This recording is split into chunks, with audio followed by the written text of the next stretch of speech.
de Lagrange, es decir, les dieron problemas de sacar máximos y mínimos con condiciones, o simplemente he visto el caso en el que les piden sacar puntos críticos y ver si son máximos o mínimos por los criterios que se tienen. ¿Alguien me podría confirmar eso?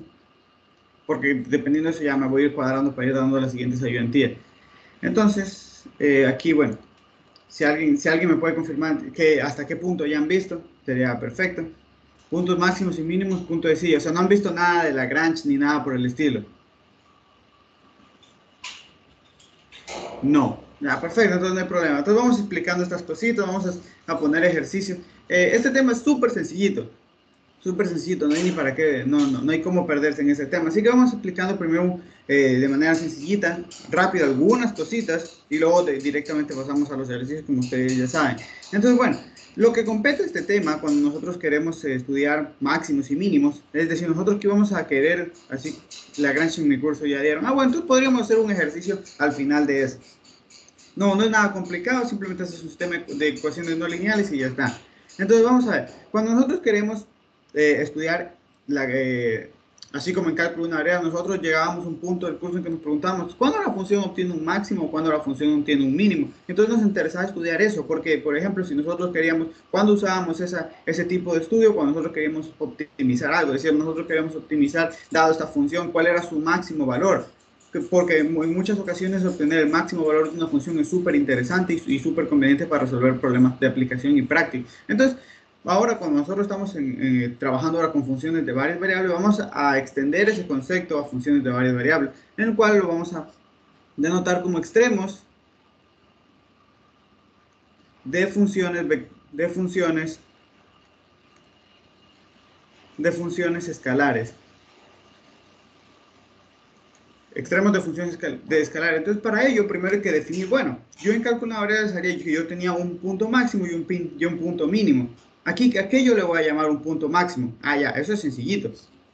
Yo voy a tener que, si yo tengo una función, puede ser de 2 variables, de 3 variables, eso es indiferente. Pero vamos a ponerlo de manera general. Si yo tengo aquí f, ¿por qué yo tengo f? Porque esa es la función que yo quiero encontrar el máximo y el mínimo. Digo, bueno, yo tengo aquí f definida.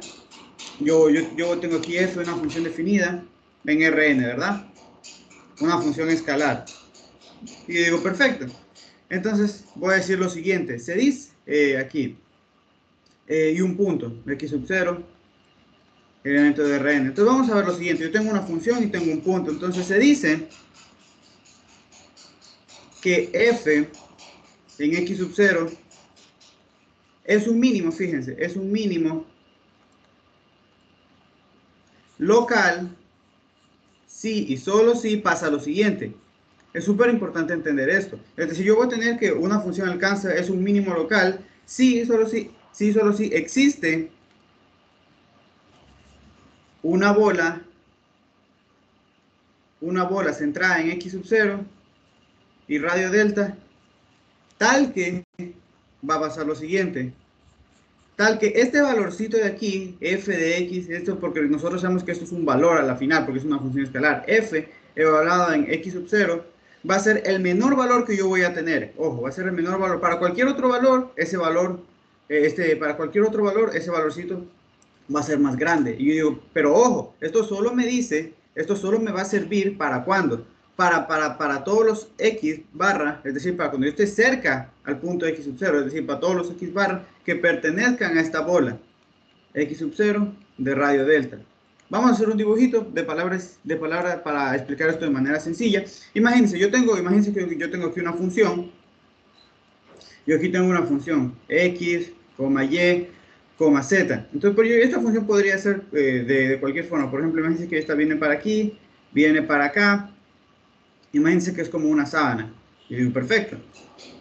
Aquí, ojo, esto no es una curva, esto es como más o menos una superficie, imagínenselo. Aquí esto es una superficie, viene de la siguiente manera. Ya, entonces, obviamente yo digo, bueno, si yo, por ejemplo, tuviera este punto aquí, el x sub 0, y sub 0. Este es un mínimo, bueno, aquí sería realmente. Aquí. Aquí, yo tengo aquí este puntito aquí, un x sub 0, y sub 0.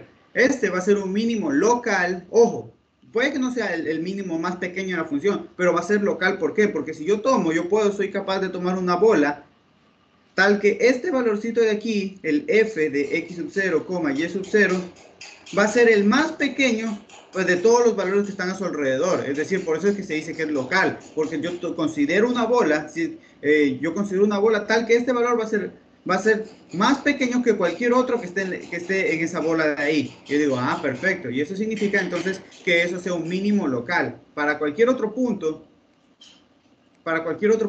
el valor de f de x, y es mayor que este de aquí, de fx sub 0, y sub 0. Recordemos que este x, y, ¿dónde tiene que estar? Como ya les dije, son puntos que están en la bola. Si yo ya me salgo de la bola, por ejemplo, me vengo para acá, puede ser que encuentre un mínimo. Podría haber sido que, por ejemplo, imagínense que por acá la función era más pequeña. Entonces, si yo me salgo de la bola, pues ya puedo encontrar otro mínimo. Entonces, por eso que aquí hablamos de que sea un mínimo local. Y es muy importante porque uno en cálculo de una variable hacía esto también. Uno no cogía y analizaba dónde había límites local, dónde había máximos locales, dónde había mínimos locales. Luego vamos a ver cómo yo puedo asegurar si es que hay un si hay un máximo y un mínimo absoluto, es decir, que ese máximo es el grande, es el valor más grande que va a tomar la función, y un mínimo. Entonces hay un teorema, no sé si se los habrán dado, que se conoce como el teorema del valor extremo. Entonces ese teorema es súper importante porque te dice que si bajo ciertas condiciones tú puedes asegurar que sabes que existe ese máximo. Porque ojo, no todas las funciones tienen máximo, no todas las funciones tienen mínimo. Por ejemplo, ¿qué función no tiene un máximo? Imagínense que yo considero, por ejemplo, f aquí.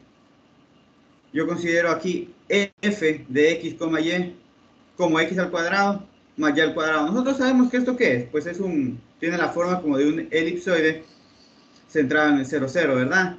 Y dense cuenta, esa función tiene un máximo, tiene un mínimo. Pues sí, es claramente, ¿dónde yo puedo ver el mínimo de esta función? Aquí, justamente en su vértice. Pero esa función no tiene un máximo, es decir, esta función va a seguir creciendo, sigue creciendo, sigue creciendo y sigue creciendo. Entonces, ahí es importante tener eso en cuenta. Yo digo, bueno, si es que yo obviamente cuando yo estoy haciendo un problema, yo digo, bueno, yo no puedo ponerme a graficar y saber ver gráficamente si es que eso tiene un máximo o tiene un mínimo. ¿Cómo lo vamos a analizar? ¿Cómo yo voy a saber solo a partir de su regla de correspondencia? ¿Cómo yo podría verlo si es que eso tiene un máximo absoluto, tiene un mínimo absoluto? Por ejemplo, aquí en esta partecita de aquí, puedo ver aquí claramente que tiene un mínimo, pues yo no sé si tiene un máximo. Entonces todo eso lo vamos a analizar justo ahorita. Entonces yo digo, bueno, ya definí que es un mínimo absoluto, que es las cosas súper importantes con las cuales nosotros vamos a estar trabajando. Entonces, ojo, cuando yo hablo de mínimo local es cuando yo me estoy refiriendo a que ese mínimo es mínimo, efectivamente, pero en una pequeña vecindad del punto x sub 0 y sub 0. Y ustedes han de decir, bueno, entonces va a haber una expresión análoga para yo poder definir un máximo. Claro, también la hay. Entonces vamos a decir ahora que se dice que f de x sub 0 es un máximo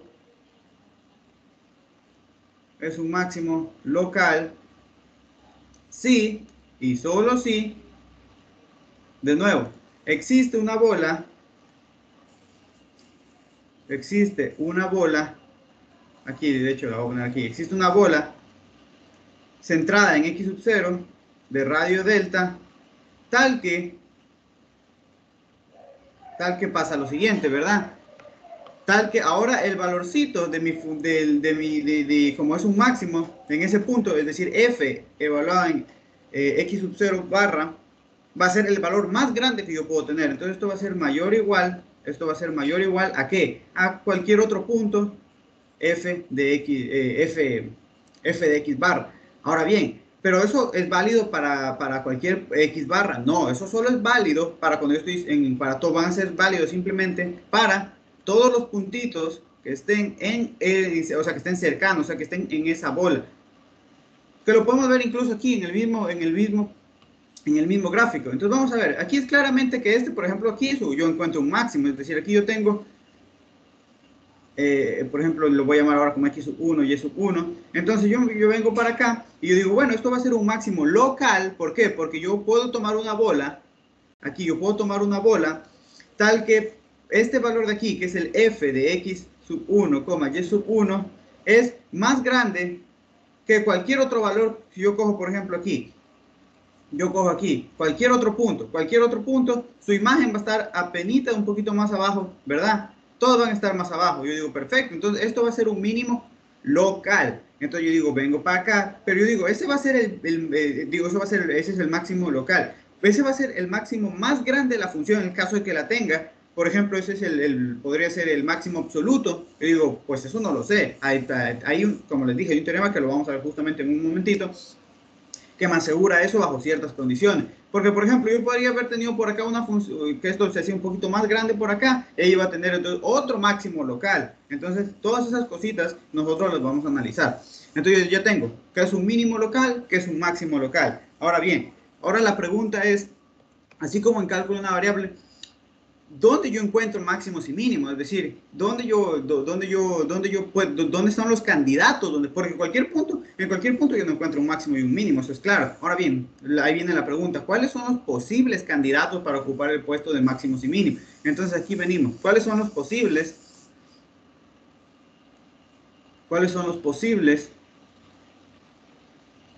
candidatos? Entonces yo digo, bueno, ¿cuáles son los posibles candidatos a ocupar ese puesto? Y yo digo, bueno, así como en cálculo de una variable, los posibles candidatos se conocen como los puntos críticos. Entonces aquí, puntos críticos. Entonces, recordemos, en cálculo de una variable, ¿cuántos puntos críticos teníamos? Teníamos 3, ¿verdad? Que se conocían como los puntos críticos de frontera, que simplemente eran los puntos de frontera, ¿no? Los puntos críticos de frontera. Los puntos críticos estacionarios, que eran ¿dónde? Donde su derivada se hacía cero. Y teníamos los puntos críticos singulares. Ahora bien, ustedes van a estar preguntando y posiblemente se han de haber dado cuenta, si ya les dieron esta clase, de que bueno, aquí únicamente me dicen, bueno, si yo quiero encontrar un punto crítico, ¿qué es lo que yo hago? Lo que yo hago es sacar el gradiente de la función, que sería como más o menos el análogo a la derivada, ¿verdad? ¿Y qué hago? Lo igualo a cero. Recuerden que esto es un cero vector, no un cero escalar, así que mucho ojo con eso. Entonces, el punto que satisfaga esto, que el vector gradiente en la función sea igual a 0, entonces ese va a ser un punto crítico, se conoce como un punto crítico estacionario.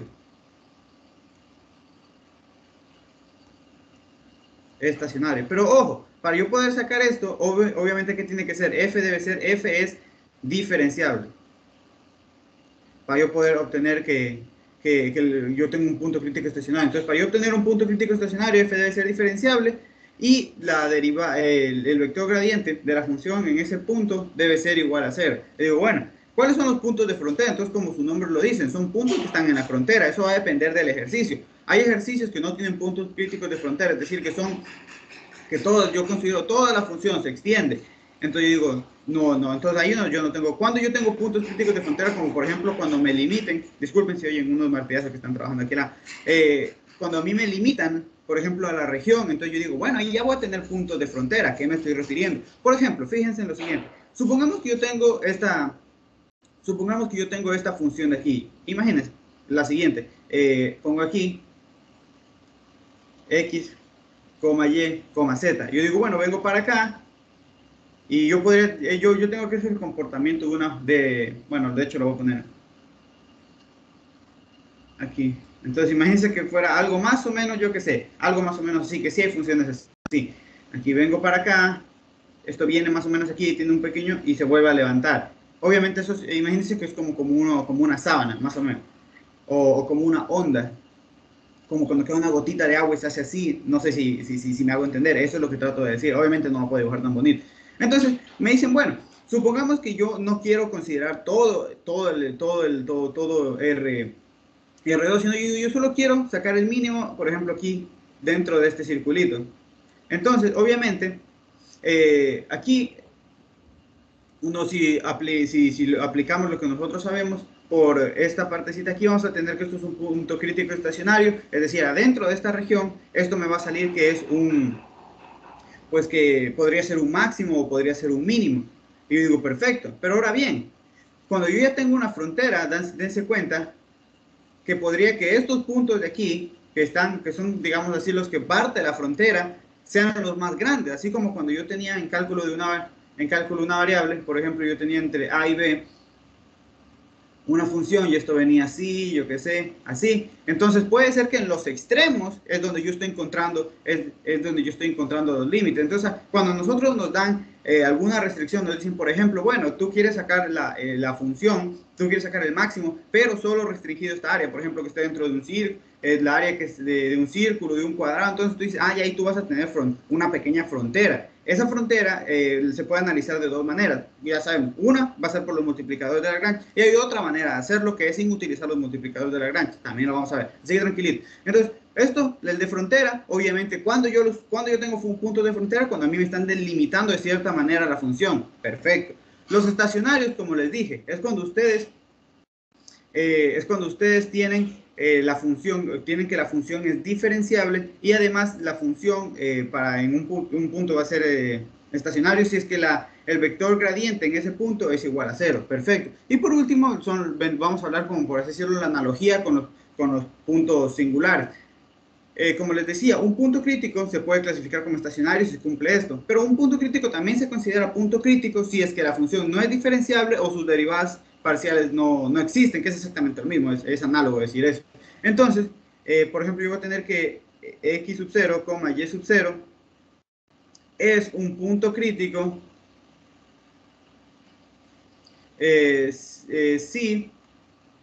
si f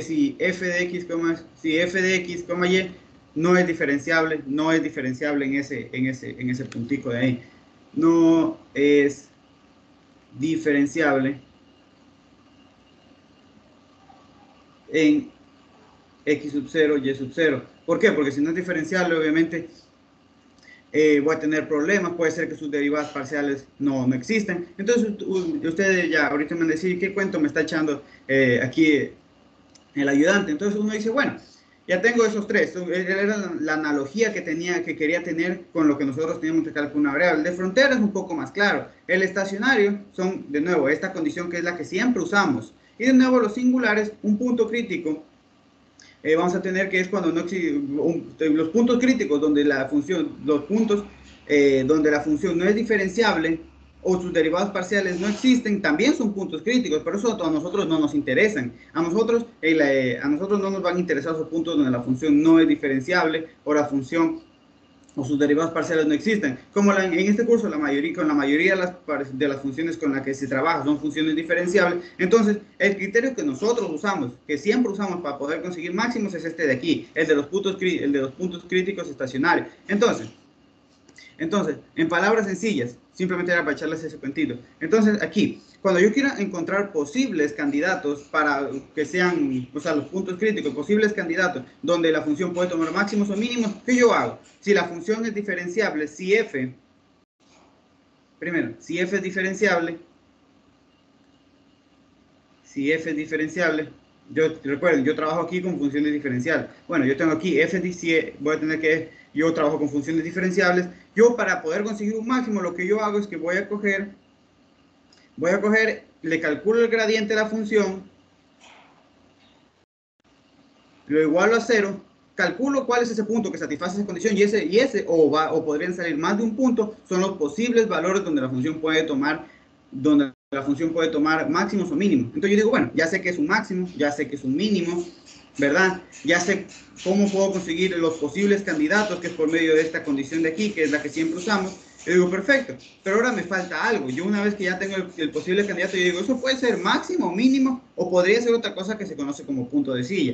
Y yo digo, bueno, que ya vamos a explicar. Entonces, tenemos esto de aquí. Tenemos ya el posible candidato. Entonces, ahora, ¿cómo los clasificamos? Así como en cálculo una variable. Yo sacaba los puntos críticos y yo lo tenía que clasificar. Los clasificaba o ya bien como máximos o ya bien como mínimos. No había eso que se llamaba punto de silla. Acá hay otra cosita que se denomina punto de silla que ahorita lo explico. Entonces, de nuevo, tenemos ya los posibles candidatos. Entonces, aquí es cómo yo los clasifico. Entonces, aquí dos criterios importantes, o yo les llamo de esta manera.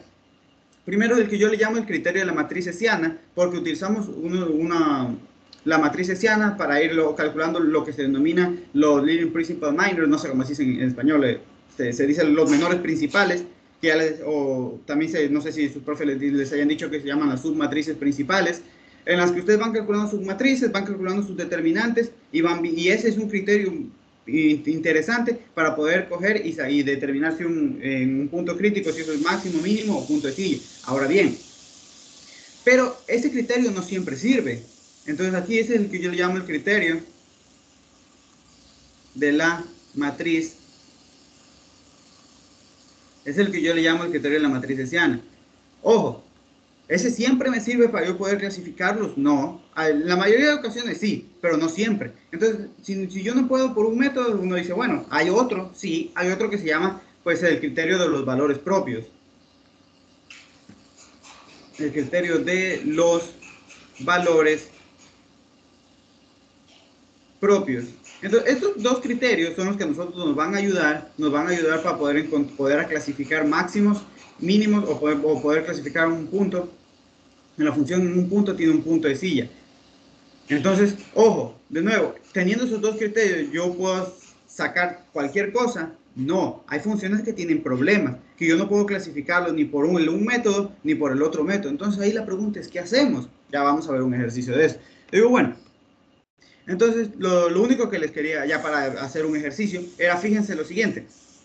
Yo tenía aquí teníamos el criterio, tenemos estos dos criterios, yo los voy a explicar. Y lo que les quería mencionar, cuando yo yo tenía que f de x, yo lo quería ver si es que era, acuérdense, si yo tengo un punto crítico, aquí, ahora bien, yo ya encontré los posibles puntos críticos, es decir, yo tengo, bueno, tengo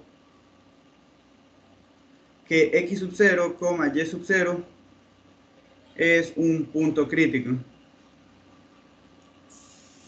Entonces, si es que en ese punto, es decir, por ejemplo, en f de x, y sub 0, esto no es máximo, no es ni máximo, pero en ese punto tampoco alcanza un mínimo, entonces no es mínimo. Entonces, cuando yo tengo que, en un punto crítico, que yo ya encontré previamente por esta partecita del gradiente, no es ni máximo, no es ni mínimo, entonces ese punto se clasifica como punto de silla. Es decir, f, en la función f en x sub 0, y sub 0, es un punto de silla. ¿Y cómo se puede? ¿Por qué se dicen que es un punto de silla? Porque lo que quiere expresar esta partecita es que en ciertas direcciones la función se comporta como que si eso fuera un máximo, pero en ciertas direcciones eso se comporta como que si fuera un mínimo. ¿Cuál es el ejemplo más típico que ponen para esto y que reciben por eso su nombre? Aquí, por ejemplo, si yo tengo aquí, nosotros ya sabemos, nosotros esta superficie ya la conocíamos del primer parcial y por eso es que recibe este punto, este nombre. Entonces nosotros teníamos que esto era como una sillita de sentar, de montar caballo. Entonces dense cuenta, si yo por ejemplo aquí quiero ver este punto, si yo vengo de esta manera, yo vengo por ejemplo por esta dirección, por los puntos que vienen, que están por, digamos, por esa curva de ahí, yo digo, bueno, entonces este f, ahí si yo tengo que es x sub 0 y sub 0, ese f de x sub 0, y sub 0, se comporta como ¿qué? Como un máximo, porque para yo me doy cuenta que en esta dirección, todos estos punticos de aquí son menores o iguales que estos de aquí. Yo digo, bueno, por cierta dirección se está comportando como un máximo.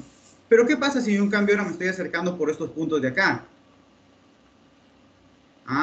Entonces dense cuenta que aquí en este caso, este f de x sub 0 y sub 0 se está comportando como ¿qué? Como un mínimo. Le digo, no me sirve, ¿verdad? Porque, ¿cómo es que eso?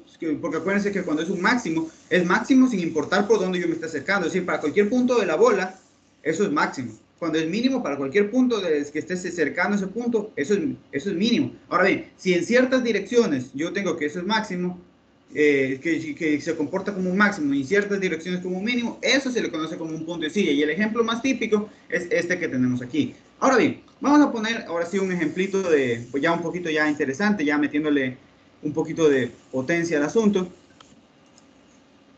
Aquí. Entonces vamos a ver, para no perder el tiempo. Vamos a ver este problemita que es un problemita típico. Sí, les encanta a los profes ponerlo en los talleres. Lo he visto ya en algunos semestres. Un sonido que está copiando esto. ¿Alguna duda, alguna pregunta con lo que hemos visto?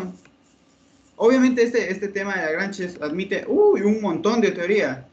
Para los que sean, por ejemplo, la carrera de logística, ellos se encargan de ver ya las demostraciones de por qué de todos estos criterios y todas esas partecitas de ahí. O bueno, no sé si la verán, pero por lo menos ellos sí ven a más profundidades. Entonces dicen, bueno, vamos a ver ya ahora sí un poquito ya interesante el asunto. Dice, bueno, yo tengo ahí una función definida u como una función que va de u a r definida por seno de x, seno de y, más coseno de x más y. Donde ese u, que sería por así decirlo, mi dominio, simplemente es el cuadrado, es el cuadrado 0pi, 0pi. Es decir, x va de 0 a pi y y solo toma valores entre 0 y pi. Entonces me dice, determine sus puntos críticos y clasifíquelos como extremos relativos o puntos de silla. Entonces vamos a ver la solución a esto. Solución. Entonces lo primero, yo digo, bueno, tengo esta función aquí. Primero que yo hago es buscar, para yo encontrar puntos críticos, lo que yo hago es buscar, pues como su nombre lo dice, puntos críticos. Es decir, ¿qué hago siempre? El vector gradiente de la función, un punto x, y, lo igualo al vector 0, que en este caso, recuerden que como yo lo había puesto de manera general, le ponía un 0 y arriba una flechita, pero en este caso sería 0, 0. Entonces vamos a encontrar las derivadas de esta partecita de aquí. La derivada de f con respecto a x en x, y, si yo derivo esta función con respecto a x, ¿qué me va a quedar? Me va a quedar coseno de x, este seno se me va, y derivo el coseno de x más y, me va a quedar menos seno de x más y por la derivada interna, que sería 1. Perfecto, entonces yo ya tengo eso. Ahora bien, saco la derivada de f con respecto a y en el punto x sub 0, y sub 0, en un punto cualquiera, x, y. ¿Eso qué me va a quedar? No, me queda coseno de y menos seno de x más y, ¿verdad? Entonces ya tenemos esto, me quedaría, si yo derivo coseno de x menos seno de x más y cuando saco la derivada parcial de f con respecto a y, me quedaría coseno de y menos seno de x más y. Perfecto, ahora bien, pero eso me dicen, recordemos que eso, el vector gradiente tiene que ser igualado a 0, 0, es decir, yo aquí tengo sus derivadas parciales. Este es el vector gradiente, x, y igual a 0, 0.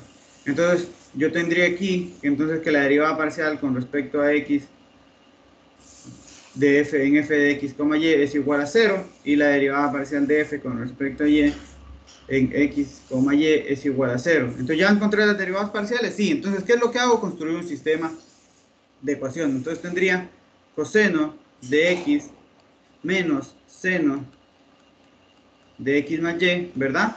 Le digo, perfecto. Y esto sería igual a 0. Y de ahí tengo coseno de y menos seno de x más y. Esto es igual a 0. Ahora bien, ¿aquí qué puedo hacer?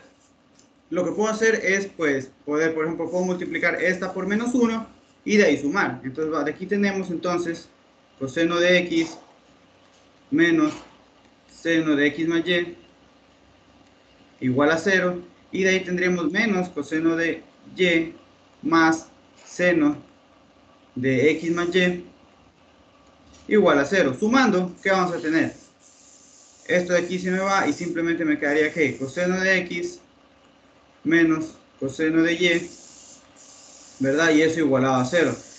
De aquí donde podemos despejar que tendríamos entonces coseno de x igual a coseno de y. Entonces, dos cosenos son iguales, sí, solo sí sus respectivos, sí, solo sí sus respectivos, ¿qué? Sus respectivos argumentos son iguales. Digo, perfecto. O si querían, podrían haber sacado arcoseno de coseno de x igual a arco coseno de coseno de y, que les da lo mismo. Ojo, también lo pueden ver como que si dos cosenos son iguales, porque dos cosenos son iguales, porque sus argumentos son iguales. Entonces me va a quedar x es igual a y. Y digo, perfecto, ahí ya tengo por lo menos una condición. Yo ya sé que x es igual a y. Ahora, ¿qué hago? Bueno, pues ya teniendo esto, pues puedo venir a cualquiera de estas dos ecuaciones y sacar cuál va a ser mi punto crítico, ¿verdad? Entonces yo digo, bueno, vengo para acá. Entonces yo digo, bueno, tengo coseno de x, voy aquí a la primera de aquí. a esta que estoy poniendo en asterisco. Yo digo, perfecto, coseno de x menos seno de x más y, pero yo sé que y es igual a x, perfecto, y esto igualado a 0. Entonces aquí me va a quedar coseno de x menos seno de x más x, seno de 2x igual a 0. Entonces recuerden que ¿qué es lo que yo primordialmente estoy buscando? Yo estoy buscando el x. Bueno, entonces simplemente esto es resolver una ecuación trigonométrica. Entonces, aquí recordando por identidad, aquí tenemos que recordar algunas identidades. Esto yo puedo aplicar lo que se conoce como la identidad de ángulo doble. Nosotros recordemos que el seno de 2x es igual a 2 por el seno de x por el coseno de x. Esto es lo que se conoce como la identidad de ángulo doble y la usamos aquí. Entonces yo tengo aquí coseno de x menos 2 seno de x coseno de x igual a 0. Yo digo, perfecto, entonces ya tengo esta parte por aquí. Entonces, primero, cosas a mencionar. Cuando estén resolviendo esto de sacar puntos críticos, nunca se pongan a hacer lo siguiente. Es decir, esto que voy a hacer no lo hagan.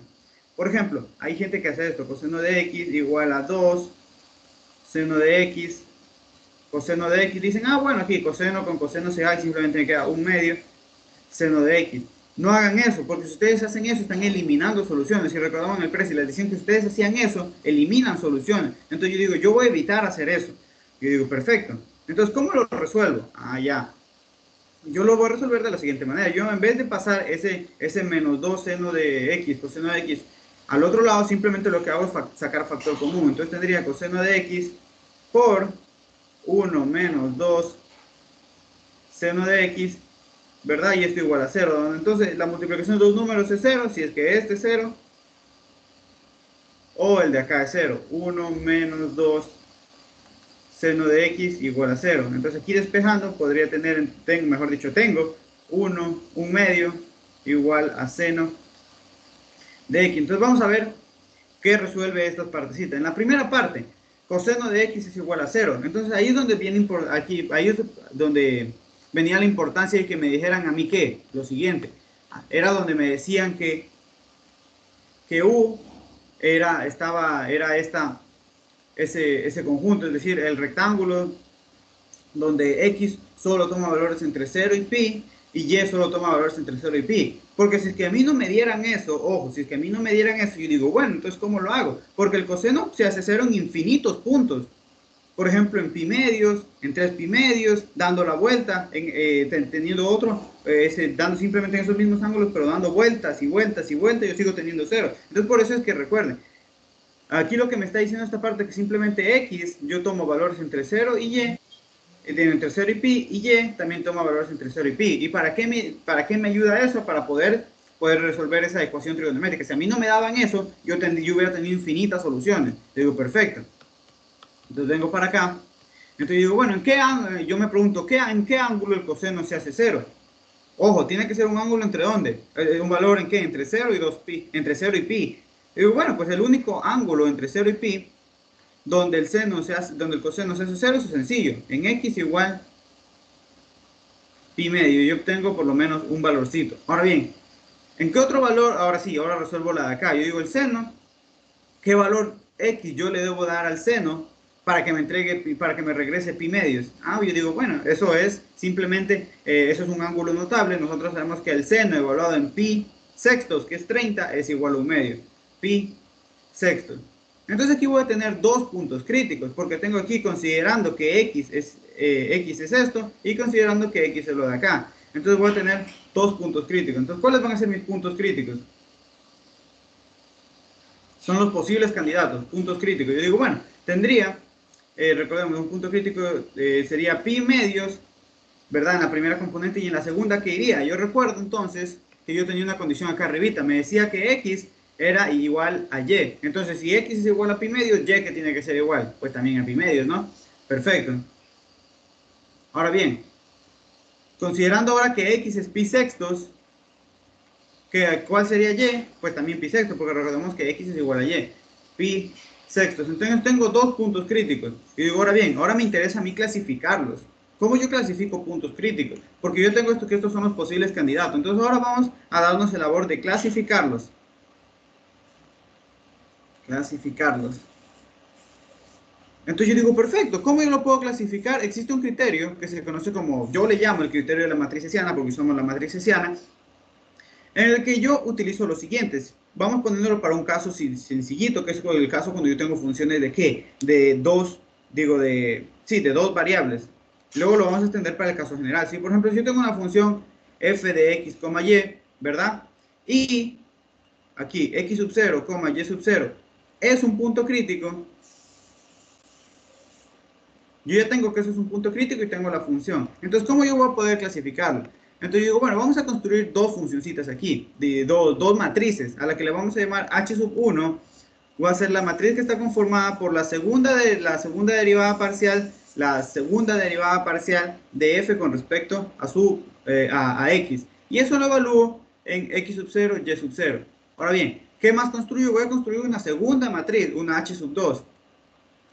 Que ahora va a estar constituida por lo siguiente, por f de xx, es decir, simplemente va a ser la matriz hessiana, f de xy, las derivadas parciales, f de yx y f de y.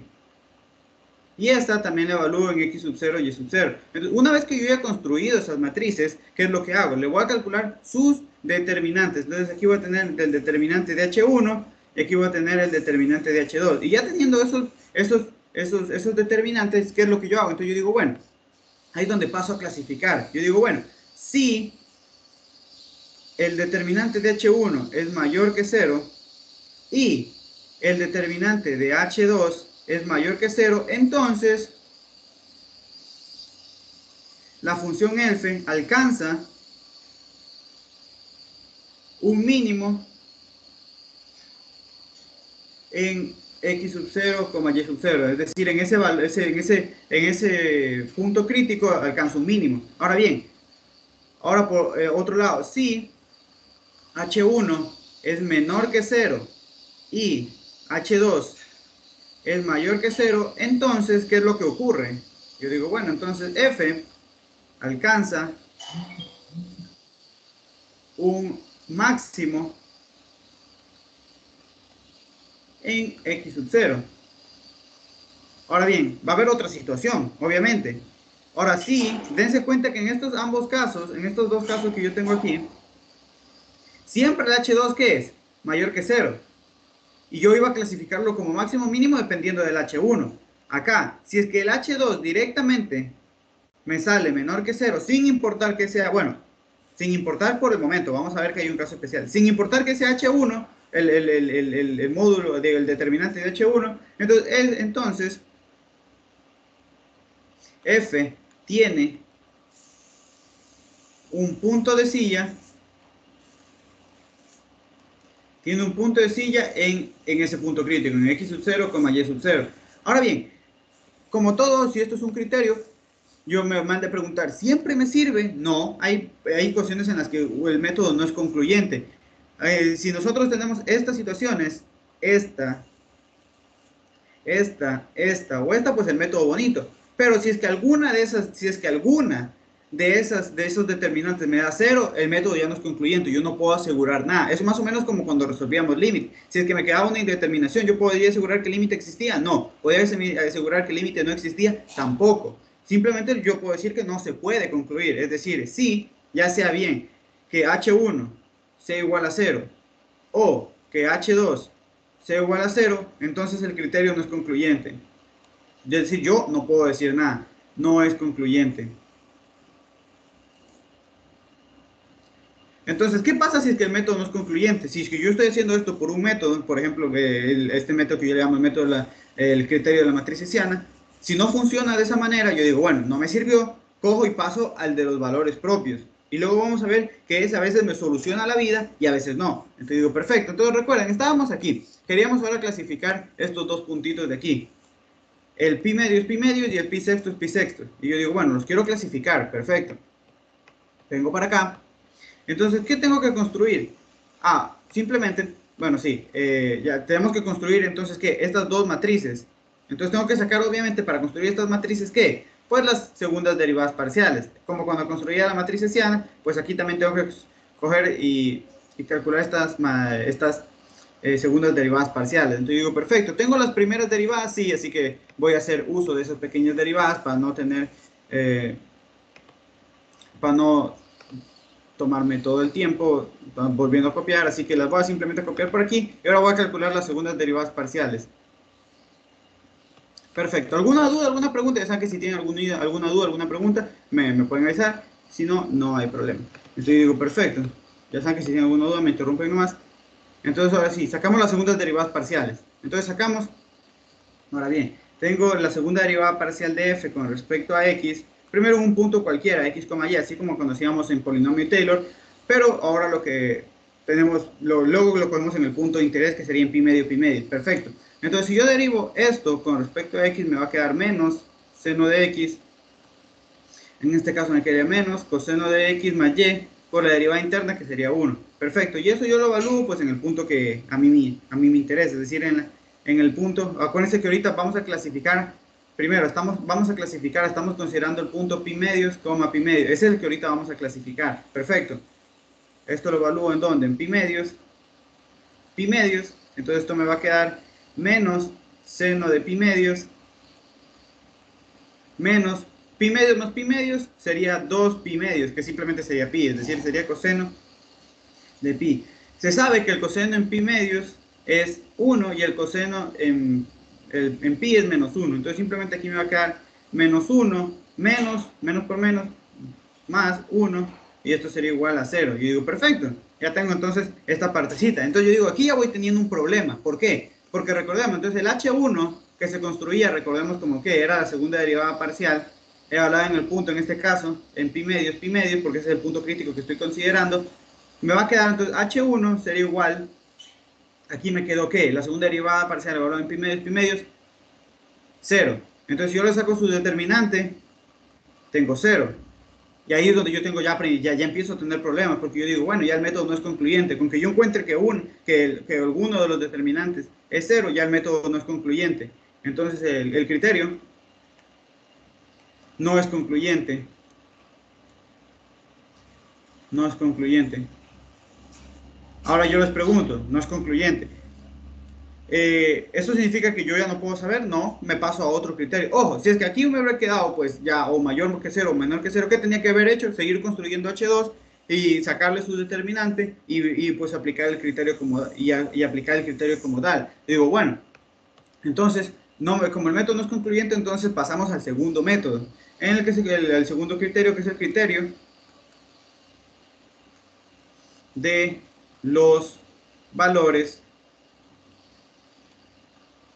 propios. Entonces, bueno, ni siquiera para los que ya hayan visto álgebra, esto es uno de los últimos temas que se ve en álgebra, que es cómo sacarle los valores propios de una matriz. Entonces, simplemente en palabras sencillas, si yo tengo una matriz, yo digo, ¿cuáles son los valores propios de esa matriz? Son los valores, por ejemplo, si yo tengo una matriz A, entonces yo me pregunto, ¿cuáles son los valores propios de esa matriz? Entonces, los valores propios simplemente van a ser todos los valores tal que el determinante de la matriz, el determinante de A menos lambda veces I, es igual a 0.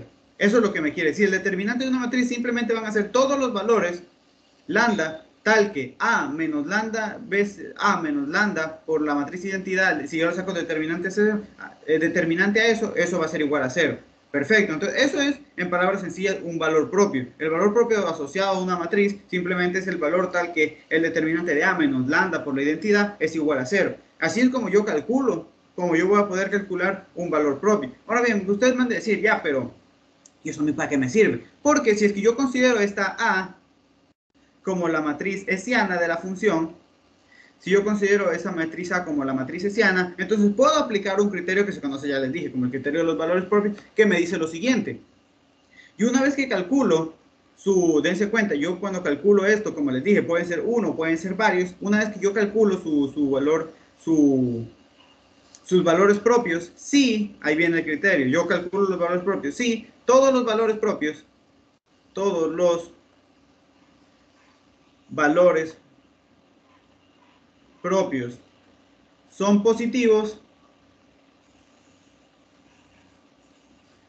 aquí x sub 0 y sub 0, recordamos que x sub 0 y sub 0 es un punto crítico, ya. Si todos los valores propios son positivos, entonces la función f de x sub c, f, la función f alcanza un mínimo, en x sub 0 y y sub 0. Yo digo, perfecto. Simplemente, ¿qué hago? Calculo una matriz hessiana, le calculo sus valores propios. Si todos son positivos, la función en ese punto alcanza un mínimo. Ahora bien, si por otro lado nos vamos al otro extremo, ¿qué pasa si todos son negativos? Si todos los valores propios, si todos los valores propios son ahora negativos, entonces, ¿qué va a pasar? Entonces, la función f de x, y alcanza un máximo. En x sub 0, y sub 0. Yo digo, perfecto. Ahora bien, ¿qué pasa si es que yo tengo valores positivos y negativos, no ceros, o sea, positivos y negativos? Si es que yo tengo positivos, aquí lo voy a poner si alfa sub i para ciertos alfas son positivos y para otros alfa sub j diferentes son negativos, entonces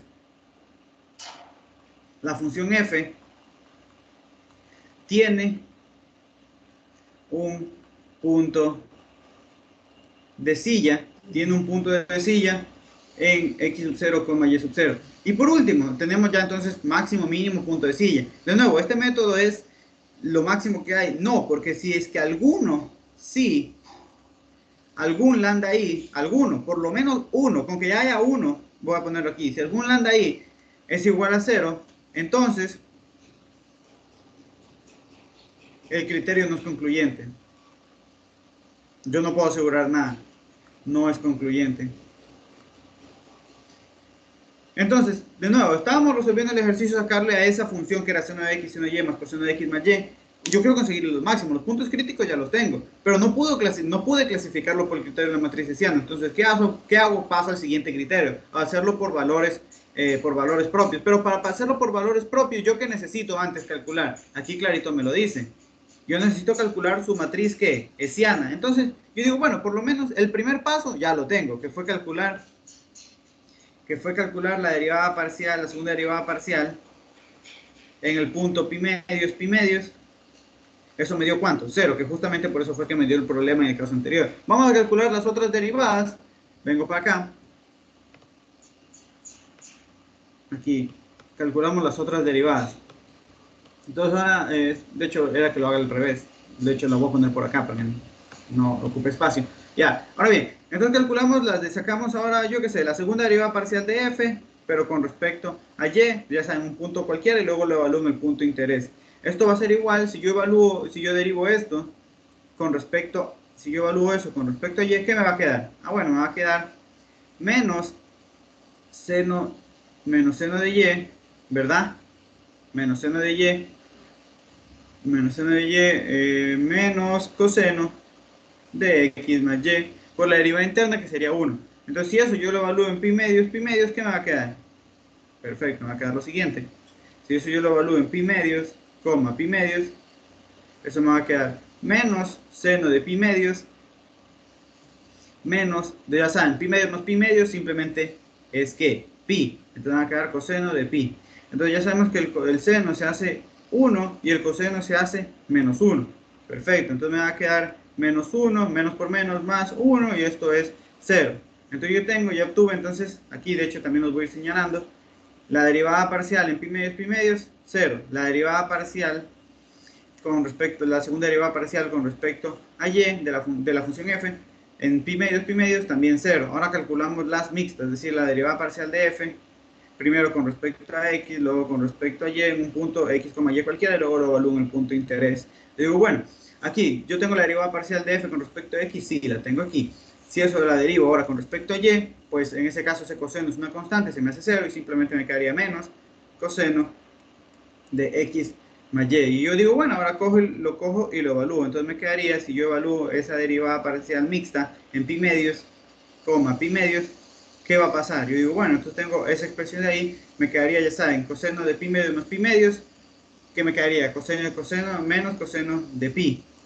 Y digo, perfecto, eso entonces que me va a quedar, si tengo menos coseno de pi, eso me quedaría menos 1 por menos 1 y eso sería igual entonces a 1. Y por último, ya tengo aquí esta otra, 1. Y simplemente por último, ¿qué hago? Calcular la de la otra derivada parcial mixta. Ahora, primero con respecto a y, luego con respecto a x en un punto cualquiera, x, y. Esto va a ser igual a ¿qué? Si yo derivo esta expresión, pero con respecto a x, ese coseno de y se me hace, es una constante, se me hace 0 y simplemente me va a quedar menos coseno de x más y. Perfecto. Ahora bien, yo cojo eso, lo evalúo en ¿qué? En pi medios y me va a quedar lo siguiente. Lo evalúo en pi medios, me va a quedar menos coseno, ya saben, pi medios, pi. Entonces simplemente esto me va a quedar menos 1, y entonces me queda menos 1 por menos 1, 1. Entonces ya tengo todos los valores, ya tengo, calculé la hessiana en el punto crítico que a mí me interesa, sí. ¿Cuál es esa matriz hessiana? Es esta que tenemos aquí. Entonces la matriz hessiana de la función evaluada, ya saben, en pi medios, pi medios, es igual entonces a 0, 1, 1, 0. Yo digo, perfecto. Ahora bien, entonces, ahora entonces aplicamos el criterio de los puntos críticos. Entonces, ¿qué tengo que hacer? Tengo que calcular el determinante de A menos lambda I, igual a 0. Entonces, para eso partimos de ¿qué? De A menos lambda I, es decir, va a ser 0, 1, 1, 0, que es A, menos lambda veces la identidad 1, 0, 0, 1. Que si nosotros cogemos y aplicamos estas operaciones, me va a quedar menos lambda, aquí 1 menos lambda, 1 menos lambda por 0, 1, 1 menos lambda por 1 menos lambda por 0, 1, y aquí 0, menos lambda por 1, menos lambda. Y digo, perfecto, entonces ya tengo esta matriz que es A menos lambda I. ¿A eso qué le calculo? Le calculo su determinante. Entonces yo voy a tener que voy a calcular el determinante de menos lambda, 1, 1, menos lambda. Y digo, perfecto, ya tengo esa expresión. Esto tiene que ser igual a 0. Nosotros sabemos entonces que me va a quedar menos lambda por menos lambda, lambda al cuadrado, menos 1 por 1, 1, y esto va a ser igual a 0. Entonces tengo lambda menos 1, lambda más 1, ¿verdad? Y esto va a ser entonces 0, de donde entonces aquí le puedo poner como lambda sub 1 igual a 1, aquí lambda sub 2 igual a menos 1. Entonces dense cuenta, aquí obtuve que un valor propio es positivo y el otro valor propio es negativo. Entonces, ¿eso qué me quiere decir? Entonces, por el criterio de los valores propios, que dense cuenta que por el anterior no lo pude hacer, pero por este sí, entonces, ¿qué concluyo? Entonces, la función f de x, y tiene un punto de silla,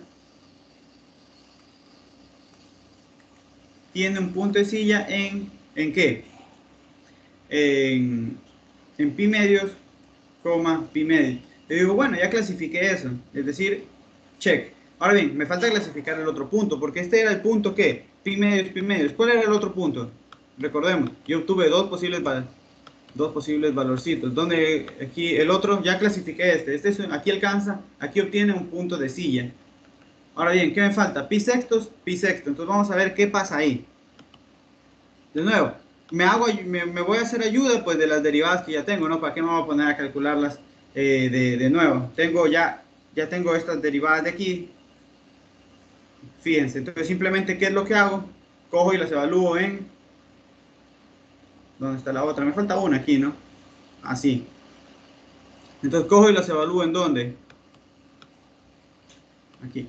Las voy a ir cogiendo evaluando en pi sextos, perfecto. Entonces, las voy a poner aquí en azulito para que sepan aquí, simplemente ya tengo la expresión y las voy a ir evaluando y las voy a ir almacenando. Entonces aquí, la derivada parcial de f con respecto a x, simplemente ya tengo la expresión. ¿La evalúo en qué? En pi sextos, ¿qué me va a quedar? Me quedaría menos seno de pi sextos, ¿verdad? Menos seno de pi sextos, menos coseno de, si yo sumo pi sextos y pi sextos, me quedaría 2 pi sextos, que sería igual a menos seno de pi sextos menos, esto se va, me quedaría coseno de pi tercio. Yo digo, perfecto. Coseno, ya esto es conocido, el coseno del seno de pi sextos, que es el seno de 30, es menos, entonces aquí con este menos de aquí fuera es menos un medio. Acá menos, el coseno de 60, que es pi tercios, el coseno de 60 es también un medio.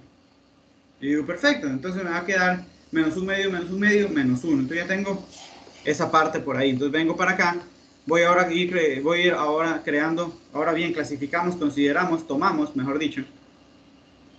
Lo voy a poner en azul para que se dé cuenta que es lo que estamos haciendo ahorita, pi sextos, coma pi sextos. Entonces vamos construyendo la matriz hessiana, pero ahora en pi sextos, pi sextos. Entonces por lo menos aquí ya tengo el valor menos 1 me acaba de quedar. Ahora bien, vamos evaluando en las otras también. Para esas derivadas ya las tengo aquí arribita. Entonces, si yo ahora cojo, no tengo mucho espacio, pero lo voy a hacer ahora, era haber dejado un poquito más de espacio, pero bueno, aquí lo voy a hacer, aquí pegadito, aquí abajito. Ok. No, ya sé qué va a ser. Más sencillo me sale hacer esto. Copiar la derivada y irlas haciendo abajo. Y me sale más rápido. Entonces yo digo, bueno, aquí, esta era la de y, ¿verdad? La segunda derivada parcial de f con respecto a y. Ahora, si eso yo lo evalúo, ¿en dónde? En pi sextos, coma pi sextos, ¿qué me va a quedar? De nuevo, me quedaría menos seno de pi sextos. De nuevo, pi sextos más pi sextos me quedaría 2 pi sextos, que sería pi tercios, es decir, que sería coseno de pi tercios. Y de nuevo, esto me queda un medio y esto también me queda un medio. Entonces me queda menos 1, digo menos un medio, y esto también me queda entonces menos 1. Y aquí entonces va el menos 1. Ahora bien, construyamos las que me faltan. Entonces voy para arriba. Dense cuenta que aquí lo bonito de esto es que ambas me quedaron iguales. Es decir, esta me quedó, si se dan cuenta, me quedaron iguales. Entonces simplemente voy a coger una y lo evalúo. Como me quedaron iguales, van a tener el mismo valor. Entonces yo digo, perfecto. Vengo para acá, copio mi derivada. ¿Ya? Entonces copio la derivada y vamos a ver. Y esto, recuerden, lo estoy evaluando en dónde, en pi sextos, pi sextos. Entonces si yo lo cojo y lo evalúo en pi sextos, ¿qué me va a quedar? Me quedaría menos, ya saben, coseno de pi sextos, 2 pi sextos, que sería igual a menos coseno de ¿qué? De pi tercios. Y sabemos que el coseno de pi tercios es un medio, entonces me quedaría menos un medio. Y yo digo, perfecto. Entonces aquí me quedaría menos un medio, y como acá era lo mismo, menos un medio. Y digo, qué bonito, porque ahora entonces ya teniendo la matriz hessiana, ¿qué hago? Calculo el determinante es, aquí, bueno, tengo menos un medio, ya, perfecto. Ya, ahora sí, entonces vamos a calcular, para conseguir sus valores propios, el determinante de ¿qué? De a menos lambda i igual a 0. Y digo, perfecto. Ahora bien, entonces lambda a menos lambda i, ay, Dios, menos 1, menos un medio, menos 1, menos lambda por 1, 0, 0, 1. Si nosotros realizamos esa operación, ¿qué me va a quedar? Menos 1, menos lambda, aquí me quedaría menos un medio, acá, ¿qué me va a quedar? Menos un medio, menos lambda por 0, me quedaría simplemente menos un medio, aquí me quedaría menos 1, menos lambda. Y ahora le saco esos determinantes y ese determinante debe ser igual a 0. Entonces me queda menos 1 menos lambda, menos un medio, acá menos un medio y acá menos 1 menos lambda. Esto debe ser igual a 0. Perfecto.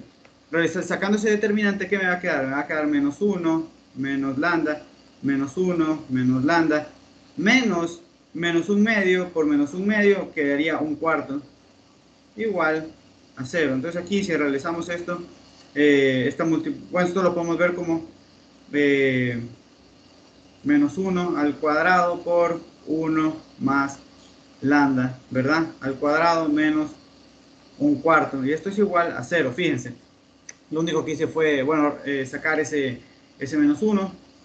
se me hace 1 y simplemente, aquí que tengo, dense cuenta, de este lado, me podría poner a resolver, ¿no? Pero siempre hay que ver la parte más fácil. Tengo una diferencia de cuadrados perfecta, entonces me quedaría 1 más lambda menos 1 medio, ¿y qué? 1 más lambda más 1 medio, y esto es igual a 0, entonces aquí me va a quedar lambda menos lambda 1 menos 1 medio, me va a quedar más 1 medio, ¿verdad? Perfecto, y aquí me va a quedar que lambda 1 más 1 medio me va a quedar 3 medios, esto es igual a 0, ¿no? Entonces aquí yo puedo poner lambda sub 1, sería el primer valor propio, es igual a menos 1, porque es, la multiplicación de los números es 0, si es que este 0 o este 0, entonces lambda sub 1 es igual a menos 1 medio, y lambda sub 2 es igual a menos 2 tercios. Dense en cuenta que, ¿qué pasó aquí? Ambos son, ¿qué? Son negativos.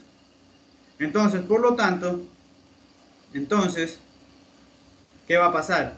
Entonces, por este criterio, f de x, y alcanza, si ambos son negativos, ¿qué pasa? Alcanza un máximo en, en el punto pi sextos, pi sextos. Entonces, dense cuenta, estos dos criterios son un poquito largos los métodos, eso sí. Este tema es súper sencillo, no es nada complicado. Lo difícil tal vez es ponerse a sacar todo ese montón de matrices. ¿Alguna duda, alguna pregunta con respecto a este tema? Entonces, dense cuenta, ese problemita de ahí, sacar los valores propios, no era nada complicado, y de ahí simplemente evaluarlo. A la complicación tal vez lo íbamos a tener si solo considerábamos un criterio, porque ya no es concluyente si es que uno de los determinantes, si alguno de los determinantes era 0. Ahora bien, como yo tengo otro criterio, digo, bueno, pasemos a la segunda opción, por el criterio de los puntos críticos. Entonces ya les expliqué cómo sacar el punto crítico, simplemente son los valores, los puntos críticos de una matriz son los valores tal que el determinante de A menos lambda I es igual a 0. Y así es como se sacan esas partecitas de ahí. ¿Alguna duda, alguna pregunta? Una duda, ¿todos les han enseñado esto o alguien no le ha enseñado alguno de estos dos criterios? ¿Alguien me podría confirmar? Eh, Hasta eso. Vamos viendo este de aquí.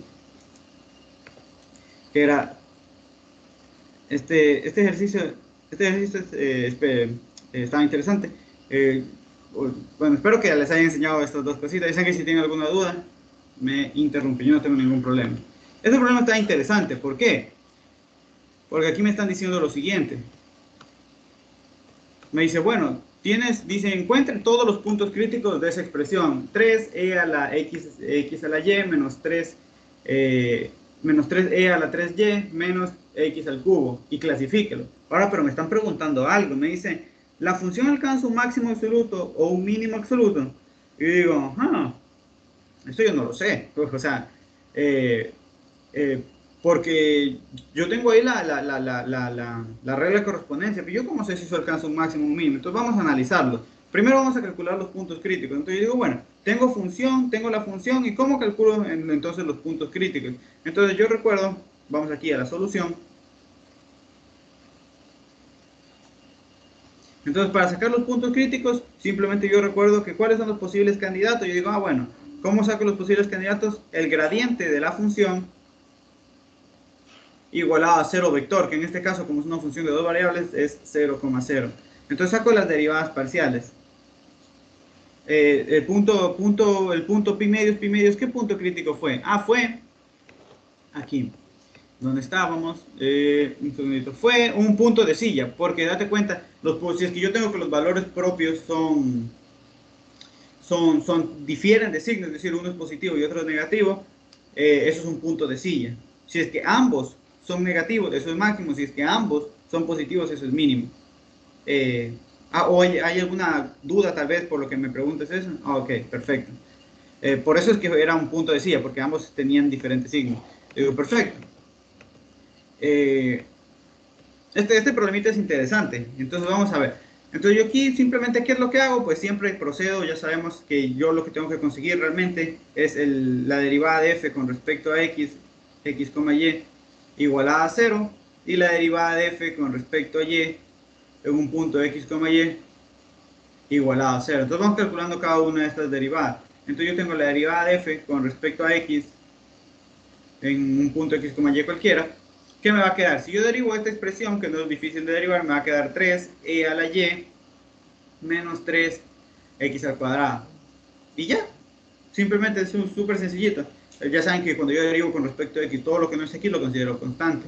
Ahora luego, la derivada de f con respecto a y, en un punto x, y cualquiera, ¿esto qué va a ser igual? Bueno, yo ahora estoy derivando con respecto a y, entonces me va a quedar 3x a la y, porque la derivada de la exponencial sigue siendo la misma exponencial, menos a la 3y por la derivada interna, que sería 3, menos 0, porque ese x al cubo, cuando yo derivo con respecto a y, pasa a ser, toma el valor o pasa a simular como que es una constante. Entonces, me va a quedar 3 a la y menos 3x cuadrado igual a 0, y aquí me va a quedar 3x a la y menos menos 3 a la y igual a 0. Entonces, aquí, ¿qué podemos hacer? Lo que se me ocurre por ejemplo, podría ser, podría despejar, claro, porque aquí ahora sí, ahora el problema es resolver este sistema, y a veces uno le pone unas cositas que tal vez uno al principio se pueda poner como que a dudar, pero no hay por qué, no hay por qué preocuparnos, simplemente déjeme ver que haya copiado bien. Perfecto, sí, está todo bien copiado. Entonces aquí ¿cómo lo resolví? Ok, perfecto, aquí que era lo que hacía era lo siguiente. Lo que hago es, yo digo, bueno, yo quiero simplificar algo de alguna manera. Dense cuenta, ojo, que estos son ecuaciones, ecuaciones de, ¿qué digo? Ecuaciones, sistemas de ecuaciones no lineales, porque estas cosas obviamente no son lineales. Entonces digo, bueno, y de hecho, las mismas maneras de resolver estos sistemas se aplican cuando nosotros vamos a calcular extremos, pero con restricciones con el método multiplicador de Lagrange. Simplemente resolver por ese método es resolver un sistema de ecuaciones no lineales y ya está. Entonces yo digo, bueno, aquí multiplico, yo digo, yo quiero eliminar esta parte de aquí y esto como que se parece. Entonces digo, bueno, como yo siempre uno va con un poquito de inspiración, digo yo quiero eliminar algo para que tal vez yo pueda coger y despejar otras cosas. Entonces digo, esto lo multiplico por x y esto lo multiplico por x. Simplemente estoy multiplicando la primera ecuación por x. Entonces simplemente me quedaría 3x a la y menos 3, ¿verdad? X al cubo, y esto es igual a 0. ¿Y acá qué me quedaría? Aquí me quedaría abajo, pues lo mismo, 3e a la y menos 3e al cubo y esto es igual a 0. Ahora, ¿qué hago? Pues simplemente resto la primera a la segunda. Entonces, si yo resto la primera a la segunda, esto se me va, esto me quedaría menos 3e al cubo, menos por menos me quedaría más 3e a la 3y igual a 0. Digo, perfecto, ahora cojo, paso esto al otro lado y me quedaría 3e a la 3y igual a 3e igual a 3x al cubo. Perfecto. Aquí puedo simplificar esto con esto y me va a quedar e a la 3y igual a x al cubo. ¿Aquí qué puedo sacar? Puedo sacar factor común. Digo, ¿qué digo? Puedo sacar factor común. Puedo sacar raíz cúbica. Raíz cúbica, acuérdense que la raíz cúbica nunca hay. Sacar raíz cúbica, con eso no hay problema. Los problemas son cuando son de índice par. Entonces digo, bueno, me va a quedar bueno, esto lo pueden ver si quieren 3, aquí de esta manera como 3, simplemente escribir de otra manera esa raíz, y eso va a ser igual a x. Entonces esto con esto se va, y me va a quedar que x es igual a e a la y. Entonces yo digo, perfecto, ya tengo una relación, más o menos como lo que hacíamos antes. Cuando uno resuelve sistemas de ecuaciones no lineales, lo que empieza a buscar son relaciones entre las variables, y luego una de las ecuaciones me ayuda a determinar los valores. Dense cuenta, en el caso anterior también estábamos resolviendo un sistema de ecuaciones no lineales, porque eran cosenos. Entonces, ¿qué fue lo primero que hicimos? No se multiplicaba la ecuación por menos x, daba lo mismo realmente. O sea, yo daba realmente lo mismo, porque yo lo que estoy haciendo es aquí multiplicarla por x. Yo lo estoy multiplicando por x y aquí lo que estoy haciendo, aquí dije aquí resto. Es decir, estoy restando la primera de la segunda. Tú lo que puedes es multiplicarlo por menos x y decir que vas a sumar. O sea, es exactamente análogo, es exactamente similar el proceso, porque tú dices, bueno, en vez bueno, de hecho vamos haciéndolo para que no haya confusión. Si tú dices, si querías multiplicar directamente por menos x, te iba a quedar menos 3x a la y, aquí te iba a quedar más 3x al cubo igual a 0, y aquí te va a quedar 3x a la y menos 3 al cubo y igual a 0. Entonces aquí en vez de restar, ¿qué es lo que hace? Suma. Esto se te va, 3x al cubo menos 3e a la 3y igual a 0, y te queda exactamente lo mismo, e al cubo igual a e a la 3y, de donde despejando, sacando raíz cúbica a ambos lados, y vamos a tener e igual a x igual a e a la y. Es exactamente lo mismo, lo único que hice, yo multipliqué por x y luego lo que hice fue decir, ah bueno, resto. Pero no era necesario que lo haga, simplemente podrías haber dicho, pues multiplicas por menos x, como tú me acabas de mencionar, y sumas. Pero eso simplemente es una cuestión de un signo, ¿no? Por eso no pasa nada. Entonces, como les decía, cuando ustedes resuelven sistemas de ecuaciones no lineales, ustedes empiezan a buscar como relación. Entonces, yo digo, bueno, x va a ser igual a e a la y. Le digo, perfecto, ahora, ¿qué hago con esa relación? Pues yo me voy a alguna de las otras ecuaciones y veo si puedo resolver algo sabiendo eso. Entonces digo, bueno, me voy a la de aquí, por ejemplo. Voy a utilizar esta ecuación de aquí, se me ocurre. O podría utilizar la primera. Déjenme ver cuál es. De hecho, en teoría debe ser lo mismo. Pero voy a utilizar la primera. Esta de aquí. Acuérdense. Voy a utilizar esto cuando era igualado a 0. Es decir, esta condición. Entonces me va a quedar e a la y. Aquí me va a quedar 3. Aquí reemplazando en 1. Esa es en la primera ecuación. Reemplazando en la primera. Reemplazando en la primera ecuación, ¿qué vamos a tener? Bueno, vamos a tener, recordamos cuál era la primera ecuación, 3e a la y menos 3 por x. ¿Pero qué es x? Ya, e a la y. Todo eso elevado a ¿qué? Al cuadrado igual a 0. Le digo, perfecto.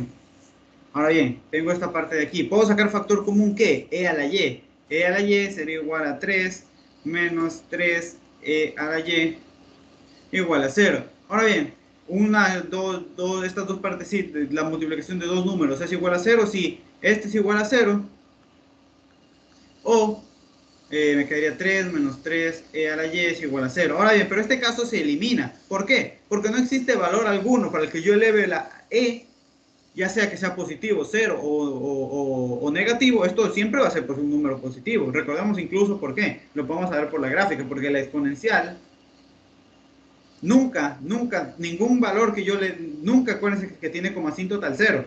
Entonces digo, esto es imposible. Entonces simplemente me quedo con el caso de que esto es igual a 0. Y muchos de los análisis que se hacen cuando vamos a la siguiente semana son de esa manera. Cuando están en este tipo de condiciones dicen, esto es imposible, entonces anulo este caso se me va. O sea, esa posibilidad se me va y simplemente me queda la de acá. Me va a quedar 3, es igual despejando e a la y. Simplemente simplificando me queda 1 e a la y. Entonces digo, perfecto, aquí puedo sacar logaritmo en ambos lados. Logaritmo de 1 es igual al logaritmo natural de e a la y, de donde entonces obtengo 0 igual a y. Entonces yo obtuve que 0, que y es igual a 0. Ahora bien, me falta el valor de x. Pero yo sé que x, ¿qué era? E a la y. Entonces simplemente me quedaría x es igual a e a la 0. Entonces x es igual a 1. Y ya, encontré entonces, qué belleza, qué bonito, encontré el valor, encontré el punto crítico. ¿Cuál es mi punto crítico? Mi punto crítico es el punto 1,0. Ahora bien, ese es mi punto crítico. Haciendo de esta manera, a veces me quedan más puntos críticos. No, como les decía, a veces puede salir 1, a veces puede salir 2. Hay problemas que salen hasta 9 puntos críticos. Entonces eso depende mucho del problema. En este caso me quedó 1. Cuando por ejemplo, si aquí me hubiera quedado pues, tal vez una raíz, que me hubiera quedado un más menos, ahí toca empezar cuando ya consigo la solución, hacerlo por casos. Cuando ya lo empiezo a hacer por casos es que me van saliendo varios puntos críticos, que ya vamos a ver un ejercicio rápido. Entonces yo digo, bueno, tengo este punto crítico. Ahora bien, cuando yo tengo mi función, quiero ver si tiene máximo o mínimo. ¿Qué es lo primero que hago? Buscar los candidatos. ¿Cómo consigo los candidatos? Con los puntos críticos estacionarios. Ya tengo mi punto crítico. ¿Qué hago? Bueno, lo que hago ahorita es clasificarlo. Yo lo voy a clasificar. Yo lo voy a clasificar ya sea bien como máximo, mínimo o punto de silla. Entonces yo digo, bueno, si yo lo quiero clasificar, ¿qué tengo que hacer? Yo lo que tengo que hacer, pues, en este caso, utilizar cualquiera de los dos criterios. Yo voy a aplicar el criterio, se me ocurre el criterio, yo le llamo así, de la matriz, el criterio de la matriz hessiana, es decir, en el que usamos matriz hessiana. Es decir, si yo tengo una función, recuerden, en este caso, es una función de dos variables, f de x, y, Entonces construye un H1 que está constituido por la segunda derivada parcial de f en el punto crítico, en este caso sería en el punto, evaluarlo en 1, 0, y construye un H2, que ese H2 simplemente es la matriz hessiana, f de xx, f de xy, f de yx, f de yy. Y eso evaluado en dónde? En un punto crítico 1, en el punto crítico 1,0. Ahora bien, vamos entonces a calcular esos. Déjenme copio aquí las derivadas, las primeras derivadas parciales, pues para no perder, no volver a copiar. Déjenme borro esto aquí. Entonces ya encontramos punto crítico, vamos a clasificarlo. Perfecto. Aquí es Y. Sí. Disculpen que me demore un segundito copiando esto para no andar copiando todo a cada ratito. Entonces cojo, copio y nos vamos para abajo. Vengo para acá. Entonces vamos a calcular el H1 y el H2 respectivamente. Ya, entonces vamos a calcular la segunda derivada parcial. Yo saco la segunda derivada parcial de f con respecto a x en un punto primero cualquiera, luego lo evalúo en el punto de interés. Entonces si yo evalúo, dense cuenta, si yo evalúo esto, si yo evalúo esta, si yo saco la derivada de f con respecto a x, ese 3e a la y es una constante, se me hace 0 y simplemente me va a quedar menos 6x. Y ahora cojo esta derivada y la evalúo en el punto que ahora sí, que me interesa. Es decir, en el punto 1,0. ¿De dónde entonces me queda menos 6? Y digo, bueno, entonces ya con eso ya construí, ¿qué? H1. Porque H1 simplemente sería la matriz constituida aquí por menos 6. Y digo, bueno, y también ya podemos ir directamente, si sacamos su determinante, esto va a ser igual a menos 6 y eso es menor que 0. Pero bueno, entonces hasta ahorita no hemos tenido problema, el método hasta ahorita es concluyente. Entonces vamos a sacar ahora las otras derivadas. Saquemos la segunda derivada parcial de f con respecto, primero con respecto a x y luego con respecto a y en un punto cualquiera, ¿no? Entonces si yo derivo ahora la derivada de esto, la derivada de f con respecto a x, pero la derivo ahora con respecto a y, me va a quedar 3e a la y, porque ese menos 3e a x al cuadrado es como una constante. ¿Eso qué hago? Lo cojo y lo evalúo en donde a mí me interesa, en el punto 1,0. Entonces me va a quedar 3e a la 0 y eso es igual a 3. Y digo, perfecto. Entonces, de hecho aquí incluso podemos ir llenando ya esta matriz. Aquí me quedaría, ya sabemos, es menos 6. Aquí me queda 3. Sacamos la otra derivada parcial. La derivada parcial ahora mixta. Primero cuando derivo con respecto a y y ahora cuando derivo con respecto a x. Perfecto. Conozco la derivada parcial de f con respecto a y. Sí, es esta que yo tengo aquí. Si yo derivo eso ahora con respecto a x, ¿qué me va a quedar? Bueno, si yo derivo eso con respecto a x, simplemente esto, lo que está ahí es como si fuera una constante y simplemente derivo 3x a la y, que me va a quedar 3e a la y. Y digo, perfecto. Entonces eso si yo cojo y lo evalúo en el punto de interés, ¿cuál es el punto de interés? 1,0, me va a quedar 3e a la 0 y eso es igual a 3.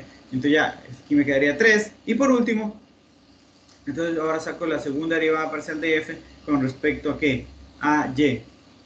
Aquí x en un punto cualquiera. Ahora bien, tengo la expresión aquí, ahora derivo eso, pero con respecto a qué, ya acabo de decir, con respecto a y, me va a quedar 3x a la y, porque la derivada de una exponencial sigue siendo la misma exponencial, menos 3e a la 3y por 3, es decir, la derivada 3e a la 3y por la cadena sale ese 3. Entonces simplemente cojo y me quedaría 3x a la y menos 9e a la 3y.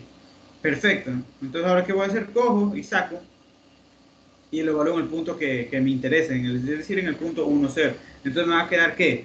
3 por 1 por e a la 0 menos 9 por e a la 0. Es decir, me va a quedar 3 menos 9.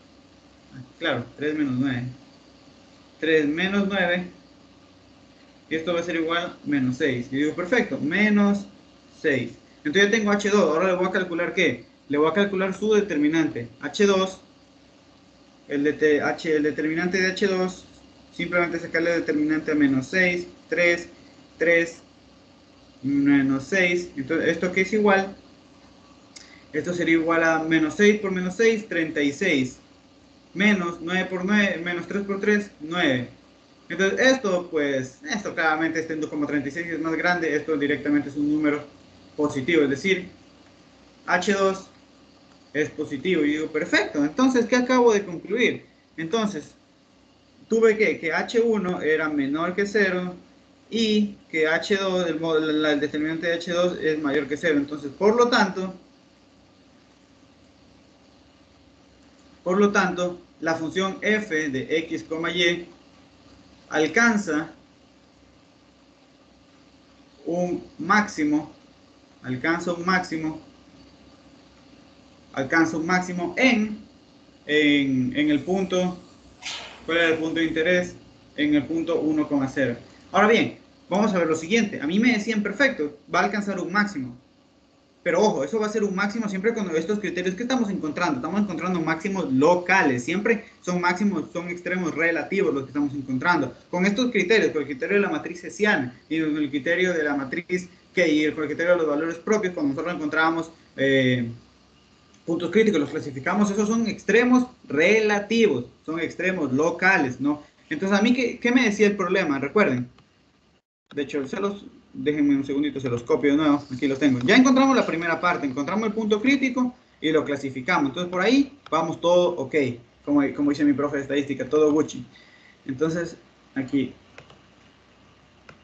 Ahora bien, ahora me preguntan, por ejemplo, les podríamos ustedes preguntar en un taller, en una lección, la función alcanza un máximo. Por ejemplo, podría ser, la función alcanza un máximo. Yo digo, pues eso no lo sé, ¿no? Entonces, ¿cómo uno por lo general hace esta partecita de aquí? Uno, lo que se me podría, por ejemplo, se me podría ocurrir es darle un valor fijo, por ejemplo, darle un valor fijo a alguna de las variables y ver cómo se comporta la otra. ¿A qué me refiero? Esto ya lo tenemos.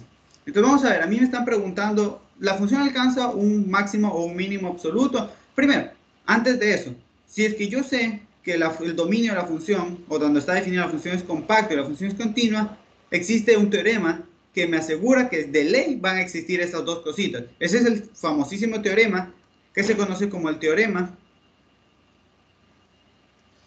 del valor extremo. Este teorema me ayuda a concluir, así como el teorema de la función implícita, el teorema de la función compuesta, este teorema también tiene ahí su valor. ¿Por qué? Porque me dice que yo tengo, sea f, una función definida en D, R, continua. Bueno, tengo aquí f. Si f es continua, obviamente en D, y D, un segundito, de aquí me faltó, voy a ponerlo en el caso más general posible. Aquí este D es un subconjunto de Rn, es decir, lo que quiero decir es que que tengo una función de varias variables. Aquí, Rn, ya, perfecto. Entonces, si f es continua, si f es continua en D, y para mi suerte D es compacto, entonces lo que me asegura este teorema, entonces f alcanza sus, alcanza o tiene sus máximos, bueno, lo voy a poner, tiene máximo absoluto en D, tiene máximo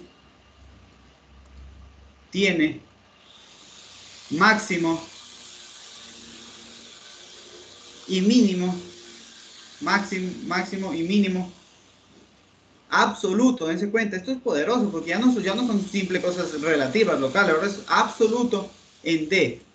Entonces, primero, ¿qué es un conjunto compacto? Esto se los dije cuando estábamos viendo topología. Y por eso que es importante que todo esto, porque aquí en adelante les van a decir sea un conjunto abierto, entonces ya tienen que saber qué es eso. Un conjunto, hay un bello teorema debido a Hein-Borel, que es el que cuando en Rn un conjunto es cerrado, digo un conjunto es compacto si es que es cerrado y acotado. Eso en cualquier espacio topológico no se cumple, por si acaso. Eso simplemente se cumple para Rn, para cuando yo trabajo en Rn. Pero para mi suerte esta materia solo se trabaja en Rn. Entonces, ese es el famoso conocido como el teorema, por si acaso si concluyen, bueno, no me acuerdo, no recuerdo, creo que se escribe así, Hein-Borel. Teorema súper importante, que me dice que un conjunto es compacto si es cerrado y acotado. Es decir, un conjunto A es compacto si y solo si A es cerrado y acotado. Y digo, perfecto, ya tenemos esta partecita de aquí. Entonces, yo tengo que una función, si yo tengo una función, fíjense, una función que está definida en un conjunto D, donde ese conjunto D es compacto y la función es continua en ese conjunto D, entonces yo estoy 100% seguro que esa función tiene máximos y mínimos absolutos.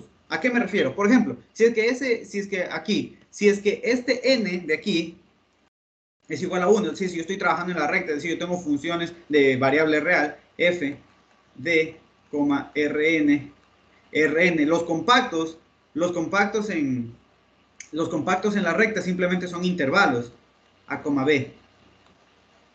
Entonces, dense cuenta, si es que n es igual a 1, ¿qué teorema me queda? Esto es un teorema conocido, esto es un teorema de cálculo de una variable. Es lo que se conoce como el teorema de Weierstrass.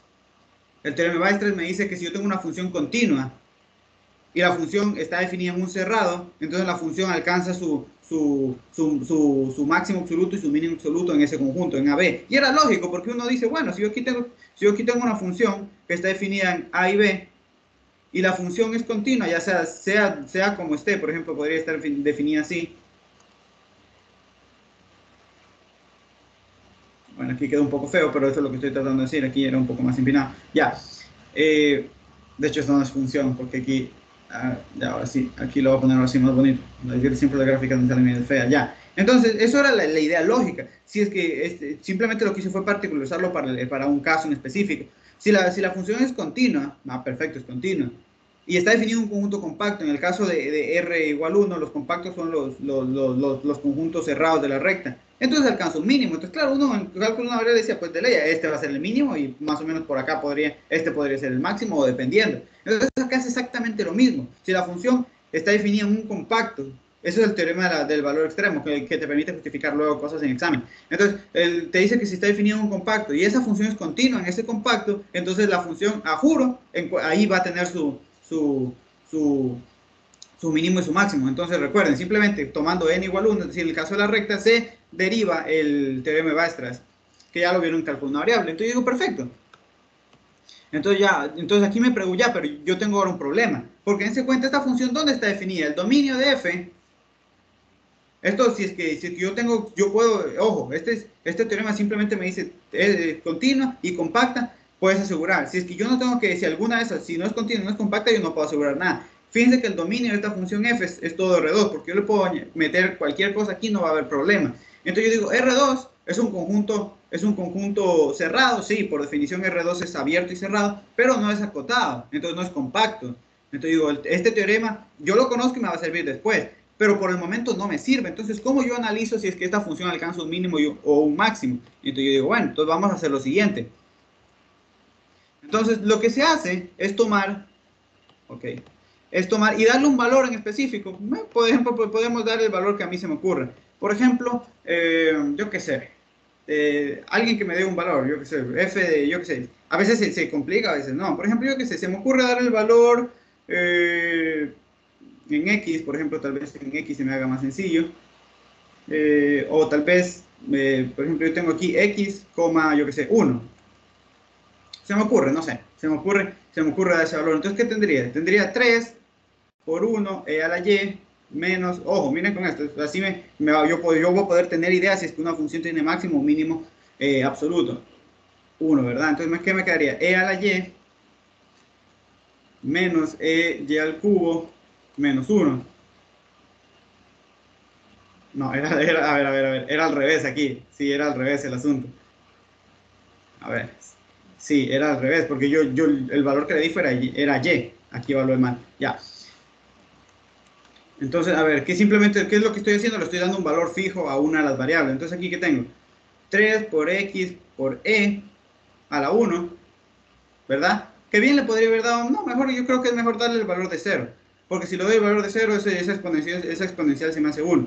Uno, pues le da el valor que más sencillo se le haga. Entonces, si yo esto lo tengo x, 0, me va a quedar 3 por x por e a la 0 menos e a la 3 por 0, o sea, simplemente me quedaría 0, menos x al cubo, que me va a quedar entonces f de x, 0 igual a 3x menos 1 menos x al cubo. Ahora bien, ¿qué es lo que voy a hacer? Aquí lo que voy a hacer es sacar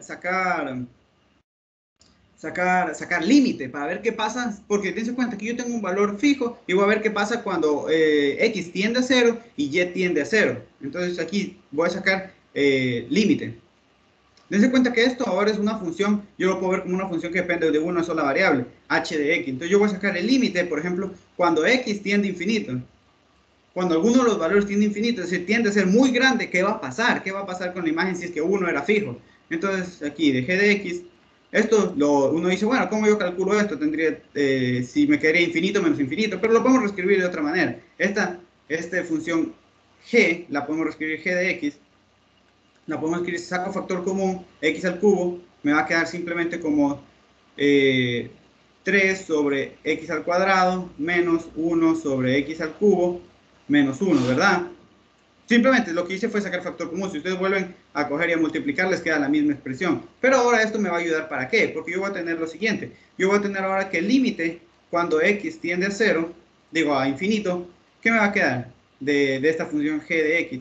Me va a quedar, bueno, me va a quedar infinito, en este caso esto se hace 0, esto se hace 0, y esto me queda menos 1.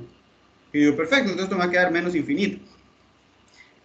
Entonces, significa que cada vez que yo voy tomando valores de x más grandes, yo voy a ir teniendo valores de las imágenes más y más y más y más y más y más pequeños. Entonces, por lo menos por abajo, dense cuenta que yo tengo menos. Si x tiende a infinito, por abajo yo me voy a menos infinito. Es decir, que por lo menos mínimo no tengo. Mínimo no tengo. Ahora bien, pero ¿qué pasa ahora si yo, por ejemplo, me voy a x pero hacia menos infinito? Entonces, no, ahora tengo x cuando tiende a menos infinito de la función g de x. Esto me va a quedar, entonces, ¿esto qué me va a quedar? Me va a quedar menos infinito. De nuevo, esto se me hace 0, esto se me hace 0, y aquí me va a quedar menos 1. Entonces, esto se va a infinito. Entonces, yo digo, para cuando x tiende a valores cuando x tiende a valores muy negativos, para cuando voy a menos infinito, yo me doy cuenta que esa función tiende a valores demasiado grandes, es decir, no tengo máximo. Por lo menos, entonces ya tengo que máximo no tiene.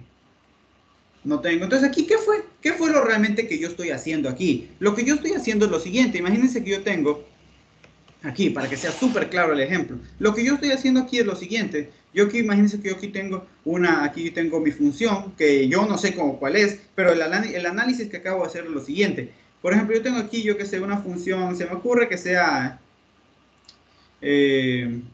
yo qué sé, algo yo que sé, es que aquí estoy intentando dibujar una que sea bonita. Bueno, esta función, ya que sea algo así, ya. Bueno, no se me ocurre ahorita dibujar nada, pero esto más o menos lo voy a hacer con un paraboloide para explicar la idea. Ya, ¿qué es lo que yo estoy haciendo aquí?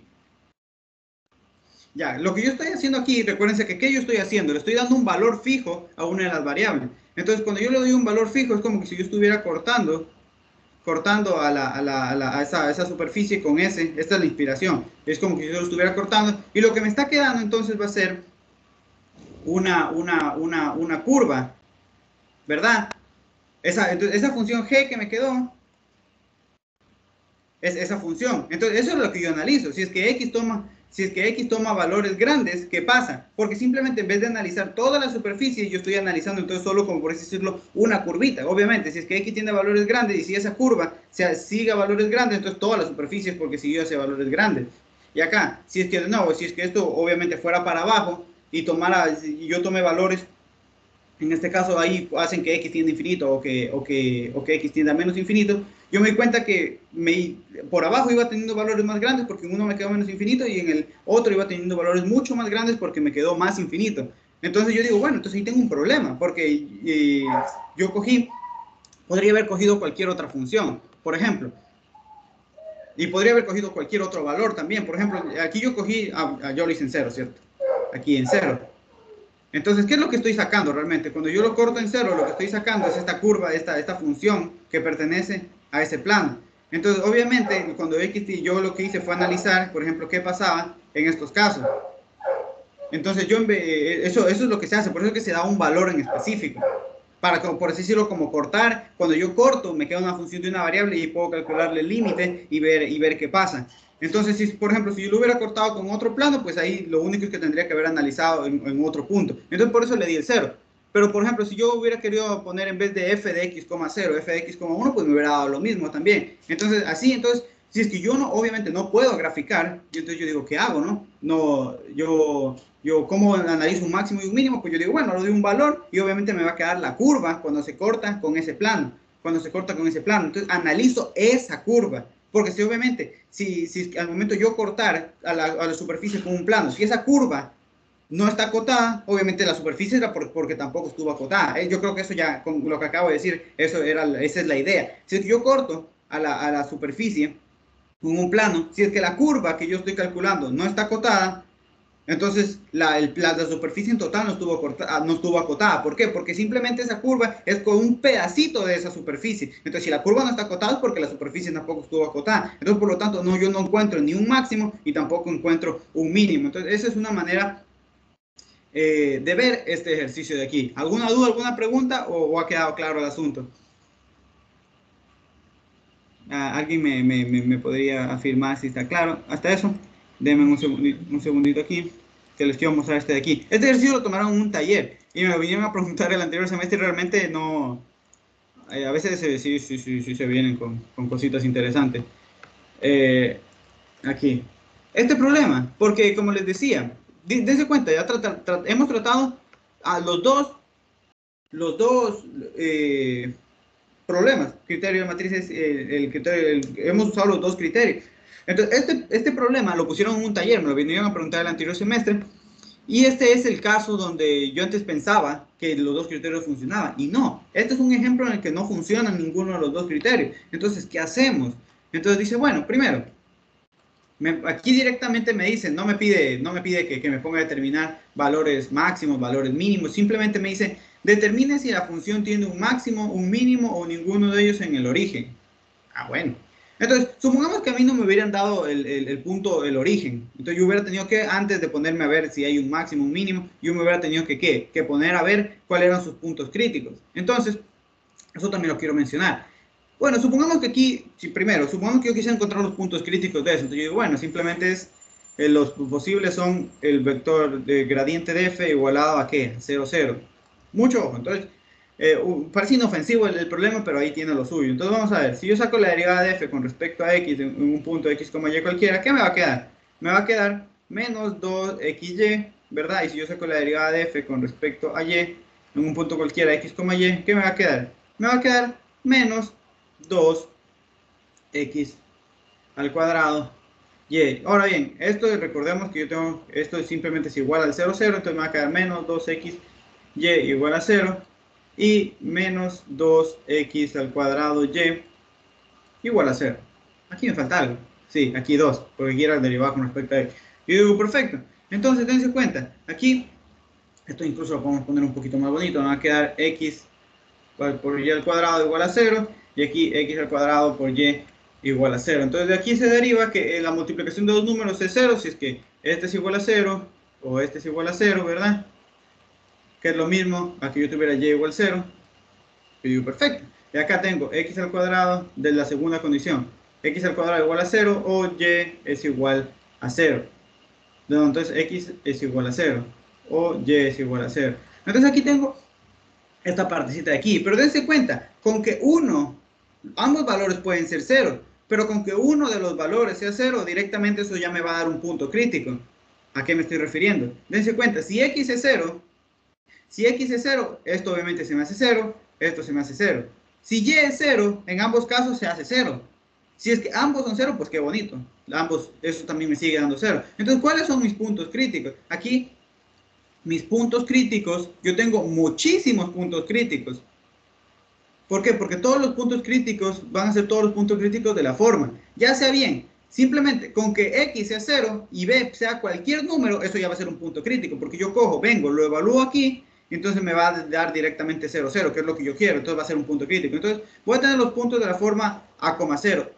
Todos esos puntos, 0,1, 0,2, 0,3, 0, raíz de pi, 0, logaritmo de 5, 0, cualquier cosa es un punto crítico. Entonces se cuenta y tengo infinitos puntos críticos. Ah, interesante, ¿no? Acá, Ahora, ¿qué pasa si es que y es igual a 0? Si es que y es igual a 0 también se cumple lo bonito, porque si es que y es igual a 0, vengo para acá, esto se anula y esto se anula y también me sigue cumpliendo. Entonces ahí tengo otros puntos críticos. Ahora, cuando la primera componente puede ser cualquier cosa y la segunda es 0. Y obviamente el 0, 0 está incluido cuando en cualquiera de los dos casos tomo A0 o B0. Entonces tengo infinitos puntos críticos. ¿Cuáles son estos puntos críticos? Si es que yo los pongo, si es que yo los quiero graficar en la recta, son todos los puntos que están sobre estos ejes de aquí. Es decir, son todos los puntos, por ejemplo, aquí, como les dije, puedo tomar 0,1, 0,2. Entonces, todos los puntos que estén sobre esta recta de aquí son puntos críticos. Todos los puntos que estén sobre esta recta de acá son puntos críticos, porque yo cojo cualquier punto de esta forma, vengo, lo evalúo acá y eso me da 0. Me da que el vector gradiente de la función en esos puntos, de esta forma,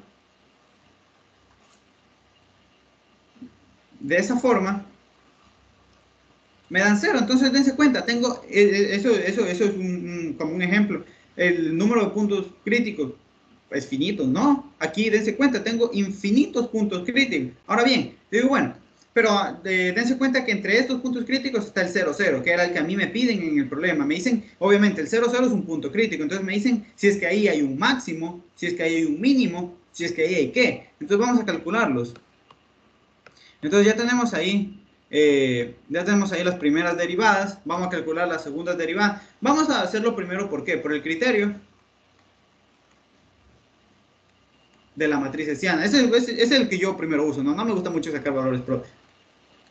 Pero a veces sí es poderoso, como por ejemplo el del seno de x, seno de y, más coseno de x más y. Interesante. Entonces el criterio de la matriz hessiana. A mí siempre me gusta usar primero este. Y de hecho en el pack que yo hice es el que más uso. Casi creo que no, ni uno uso con valor propio. Entonces el criterio de la matriz hessiana. Sacamos la segunda derivada parcial con respecto a x. Entonces si yo derivo esto ahora con respecto a x, ¿qué me va a quedar? Me va a quedar menos 2 y al cuadrado, ¿verdad?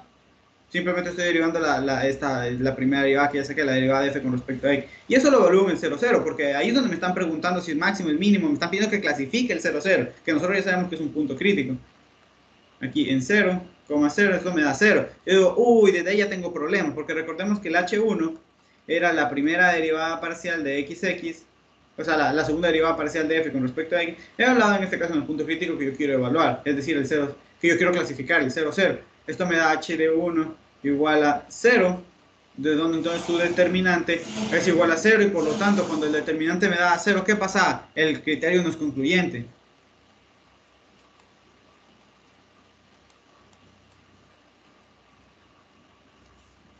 El criterio no es concluyente. Entonces yo digo, bueno, no me sirvió este, me paso al segundo. Entonces vamos al criterio de los valores propios.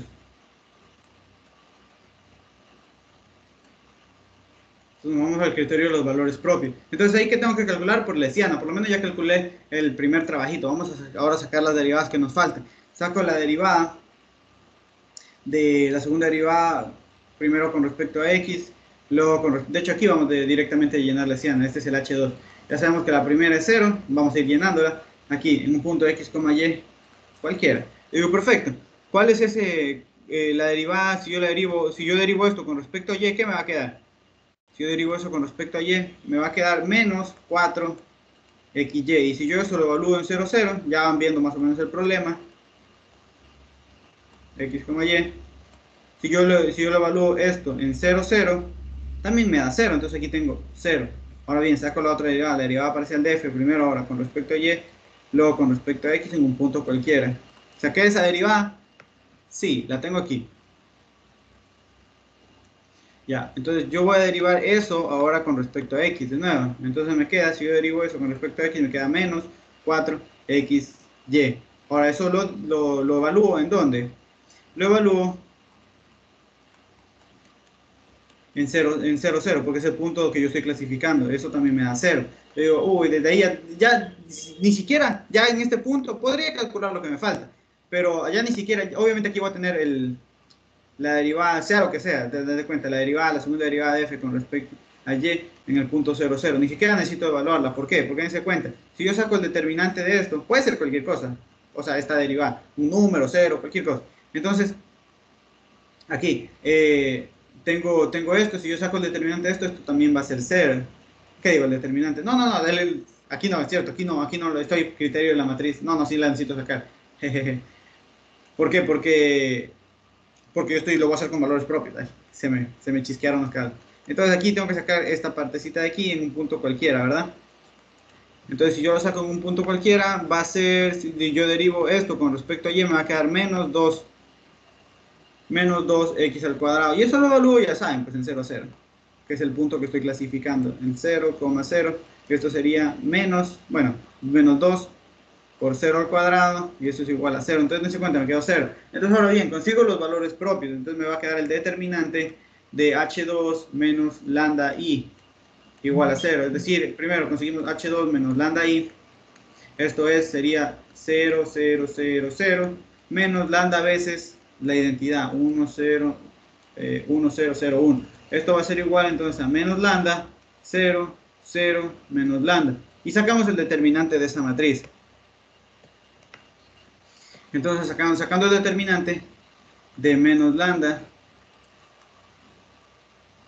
sacando el determinante de menos lambda, 0, 0, menos lambda, esto es igual, me va a quedar lambda al cuadrado menos 0. Y esto lo igualo a 0 por esta condición de aquí. Entonces me va a quedar entonces que lambda es igual a 0. Y ahí también tengo problemas, porque el método, a mí me decía el método de los valores propios me sirven siempre que los determinantes, siempre que los valores propios sean diferentes de 0. Entonces tampoco es concluyente. Disculpe, denme un segundito, les voy a robar unos 3 minutitos más para explicarles esto. Entonces aquí, si es que ni uno funcionó y el otro funcionó, ¿qué se hace? Pues una de las estrategias, si es que puedes, grafica. Y tú dices, bueno, muestras que tiene efectivamente un máximo. Si es que no, ¿qué se hace? Aquí vamos a hacer un truquito, más o menos de lo que hacíamos en el primer parcial. Vamos a ver. Yo tengo, ¿cuál era la función? ¿Cuál era la función? F de x, y era igual a 1 menos x al cuadrado y al cuadrado. Entonces, a mí me pedían que yo verifique si es que ahí había un máximo en 0, 0, un mínimo, un punto de silla. Entonces yo digo, bueno, vamos a ver lo siguiente. En este caso tenemos lo siguiente. Entonces, aquí, ¿qué era lo que yo hacía en el primer parcial? Yo quiero ver si es que puedo en 0, 0, que es mi punto crítico, ver si es un máximo, si hay un mínimo, si hay un punto de silla. Entonces, vamos a ver lo siguiente. Entonces, lo que yo hacía, yo decía, bueno, yo conozco que x al cuadrado era mayor o igual que 0 y que y al cuadrado es mayor o igual que 0. Eso es conocido, eso, o sea, eso es un número al cuadrado siempre es positivo o como más pequeño, 0. Entonces, la multiplicación de dos números positivos, mayor o igual que 0. Multiplico por menos, se invierte la desigualdad. Un segundito. Ya, sí. Ahora, sumo a ambos lados 1, entonces me va a quedar 1 menos x al cuadrado, y al cuadrado, menor o igual que 1. Pero para mi suerte, ¿esto qué es? ¿Esto qué es? Esto no es nada, esto no es f de x, y.